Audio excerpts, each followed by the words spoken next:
Hi guys, and welcome back to another video. So a few weeks ago, myself and a few of the Regal boys competed in the OTL 6 hours of Monza, and to be honest, there was a massive incident going into turn one, as there often is at Monza. It was shared on Jardier's stream, but that race is by no means on its own. So every public lobby that I've been in at Monza seems to have a massive crash at turn one, and people just don't seem to be able to get through in an orderly fashion. And that got me thinking, what is it about Monza turn one that creates these sort of incidents? So over the last couple of weeks, I've been in a lot of Monza public lobbies, just collecting footage and looking at turn one, just to try and see if I can figure out what it is about that corner that creates these kind of incidents. So we're going to look at some highlights and some lowlights of my time at driving around Monza and see if we can figure out what it is about this corner that creates such chaos. But before we get going, we are on the run up to Christmas now, and of course I have set myself a target for Christmas, and that target is 150 subscribers. So as of the time of recording at the moment, I am on 135 subscribers, so a massive thank you to everyone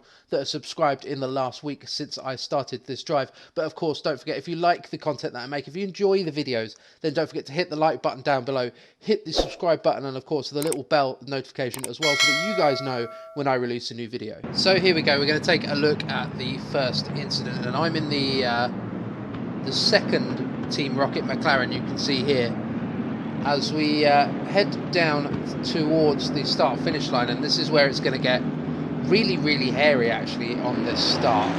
So there we go, we've just been given the green light, and we head down, and I'm clearly faster than this Lexus, so I take that position away, just get a little bit close. If I'd have seen how close it was, I probably wouldn't have moved across. And this is where it gets interesting, because you can see everybody bunching up as we all brake for turn one. Now, I instinctually brake a little bit early, and you can see actually there, that's the incident that I want to talk about. So we'll pause the video there and just skip back 5 seconds. So it's very much a case of people having different braking points into turn one, and this can be due to a few things. It could be driver ability, the setup of the car, kind of the track conditions, how well you've warmed your brakes up. So let's just slow this down and just go through this really quick. And you can see this yellow car coming in really hot and actually tags the Lexus there, and actually the Mercedes there is being spun around by the Ferrari at the same time. And what this is people not accounting for other people moving around on track. In my opinion, it's best to give, especially at the start of a race, a little bit more room and a little bit more respect to the people around you. So in a case like this, you can account for the fact that someone might come across your nose or something like that, and you're not immediately spinning them out into turn one. And the problem is at this point, so you've got a Lexus here sideways and a Mercedes here sideways, you've pretty much essentially blocked the track at that point, because those guys are going to have to recover at some point. They're going to have to move those cars. Now, you've got, let's move a bit further back down the field. You've got 1, 2, 3, 4, 5, 6, 7 cars there, which are all going to have to get through turn one somehow, unless they take this escape road down here, with a blocked track. And this inevitably means that somebody is going to hit somebody if these two guys are sideways already. And this all could have been avoided by giving the guys in front of you a little bit more room. So what you can see from that first incident is that giving each other room in turn one, and in general actually, is pretty key. So it's a case of just sacrificing maybe that corner to keep yourself going in the race. What you've got to remember, and it's a really cliche saying, but everyone says it anyway, you can't win the race in turn one. And there does seem to be a certain element of that at Monza, particularly in public lobbies, but it does happen in league races, in big organised endurance events as well. So let's have a look at another incident now and see what we can learn from that. So with this incident, I want to talk about situations where discretion is most definitely the better part of valour. So we're again heading down to turn one, and you can see I'm sort of sitting in the middle of the track at the moment. I'm unsure which lane is going to be best, and you can see the guy in the other McLaren coming in and just tapping the back of the car. Doesn't really unsettle it too much, But what I'm looking at is I'm looking at the apex there, and it's completely blocked again. So I decided to make a break for the slip road, try and kind of do things as fairly as possible, go round the bollards, and just avoid that mess completely, because I can see already that the track is completely blocked. As we now head down towards Curva Grande, and you can see people still crashing in the background, just not giving each other space. So let's go back and take another look at that incident, as we'll go sort of a little bit further up the field and see what develops. So we can head down towards turn 1, and we'll see if we can spot what happens here. So at the front of the pack now heading into turn 1. Oh, and it's actually the McLaren that's kind of bumps into the back of somebody, and this is again just people not accounting for the fact that people have different braking points. I always try and be slightly cautious into turn 1, because I know that there are people out there with less experience than me who don't necessarily have the ability to brake in the same place that I do, and that's literally just the case there. Actually, you saw it twice with the guy in the orange McLaren here at the top of shot bumping into the back of me, and then this Team Jensen McLaren actually kind of causes this incident, because everybody's kind of nicely 2x2 to a certain extent through this corner, right up until the point where he kind of bumps the back of that. The Ferrari then bumps the back of the Acura there, and that kind of sends him sideways and just kind of causes this entire incident. You can see it's like dominoes. People are just at that point pinballing into each other because there is nowhere else to go, and this is kind of part of the kind of situation at Monza, as we all know that first corner is incredibly tight, and it's literally, I don't think you would have space to go 3 wide through there. So if you get offline even slightly, you're compromising somebody else's, or you're pushing into somebody else's kind of space there, and that's what causes these incidents. So here we are heading back down to turn 1 this time around, and we actually successfully get through turn 1 this time around, but just watch what happens as we go through turn 1. You can see I'm up the inside of the Ferrari, and I actually managed to get to the outside of the Lamborghini, and that was a bit of an ambitious move, but we do give each other space. And we're of course heading around Curva Grande now, and what I want to show you guys is what happens when we get to the second chicane, because everyone concentrates on the turn 1 of the first chicane at Monza, but just watch the Ferrari here in the top of shot as he comes barreling in, and that move was never on and causes a crash there. He's completely failed to account for the fact that people are on cold tyres, and let me just stop the recording there. Account for the fact that people are on cold tyres, they're braking early. He comes heaving in and basically dive bombs every single person and clears them all out through that second turn, and basically just causes a massive incident by just not thinking clearly and trying to win the entire race on the first lap. So this is an incident I want to show you guys in real time, and then we'll go back through and slightly slow the footage down, and you can kind of see what happens. So as we head down to turn 1, and you can see I'm kind of fairly consistently holding the inside line there as we head into turn 1, and I'm trying to give as much room as possible, and the yellow Mercedes just gets tagged.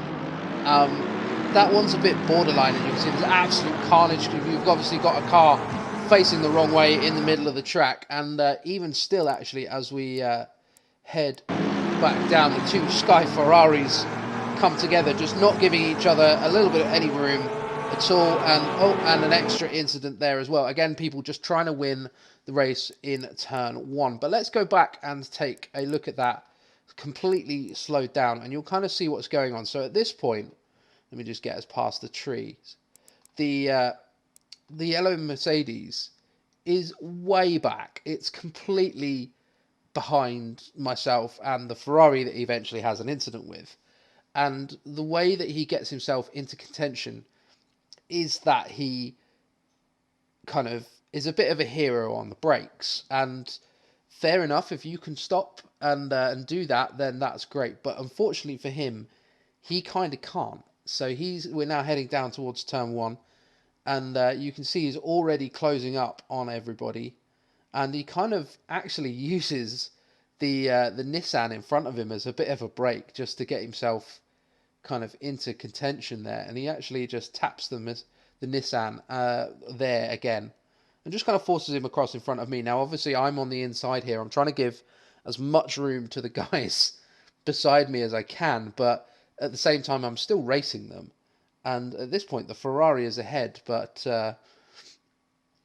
we obviously all have to turn in at some point, and the Mercedes just doesn't account for the fact that there's a Ferrari inside him. He's not clear of that Ferrari there and gets himself spun around.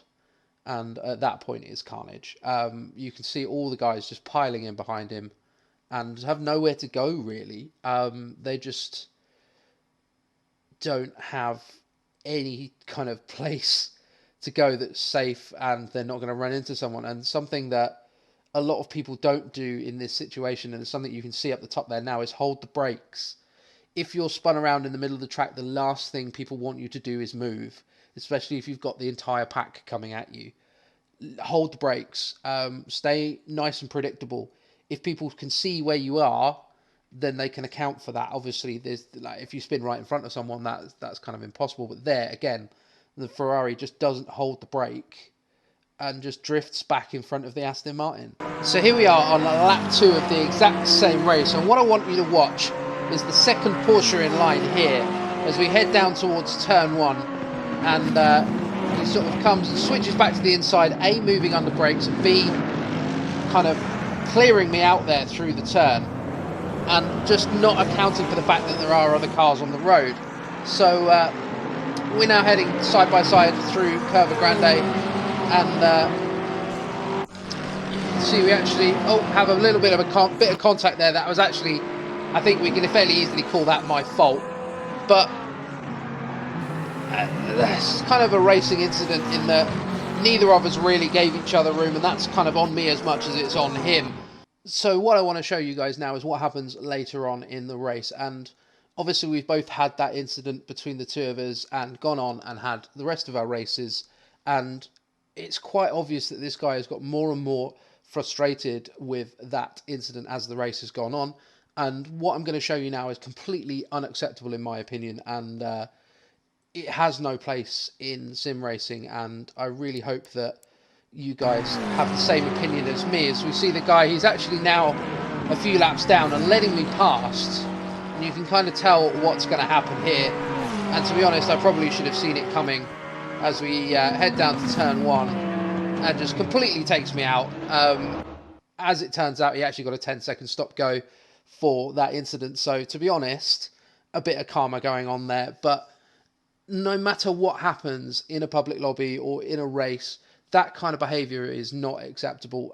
It's not okay to kind of do that sort of thing, no matter how frustrated you are. Not only is it incredibly childish, but what you've got to remember is that you do not know the situation of the other person. So actually in a championship that I'm involved in, it was in one of the other championships that the guys run, there was a post-race crash, and sometimes that happens and people find it quite funny. However, the guy in question that was crashed into had a direct drive wheel, which is fundamentally quite powerful, and actually ended up with a snapped shifter. I believe it was a snapped shifter anyway, and any kind of incident of having a thumb through the wheel or something like that in that situation is fundamentally dangerous and detrimental to people's health. We're not talking about having a crash in a video game. We're talking about physically hurting someone now, and people don't seem to understand the consequences of those type of actions. Now, like I say, this is a public lobby. It's not part of a championship, and ultimately it doesn't really matter, but it does really, really annoy me that people don't understand the concept of the consequences of their action. So what have we learned in this situation? Basically, every single incident, including my own, has boiled down to not giving drivers enough space, not accounting for where they might go or what actions they might take. So it's whether it's not braking early enough, whether it's not accounting for the fact that a car at some point in a corner has to turn in.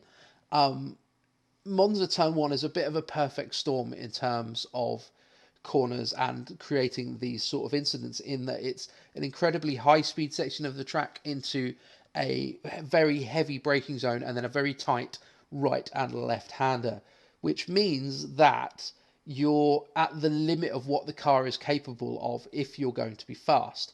However, you do kind of have to account for the fact that other cars are around you. And I mean, some of the incidents that I've shown you, the kind of dive bombs and stuff like that, are a bit silly. But at the same time, even the stuff going into turn one, you have to be aware of what other cars are doing around you and just give them a little bit of respect and a little bit of space to kind of race their own race. And ultimately, if you have an incident in turn one on lap one, you've ruined basically your entire race and any chance of a good result, just for the glory of gaining 1 or 2 places on the first lap when every car is pretty bunched up together anyway. So actually, if you're quick, you'll catch them fairly quickly anyway. But hopefully you guys have learned a little bit from it. Hopefully you guys have seen some of the incidents and had a laugh about it as well. I had a bit of a laugh about some of these incidents. And don't forget to do the fun YouTube stuff. Like, comment, subscribe. Hit the Amazon links in the description below. Amazon give me a little bit of money every time you guys buy something off the links to just help me keep the channel running, help me keep producing videos. So thank you very much to them. Thank you very much to you guys for watching, and we'll see you next time.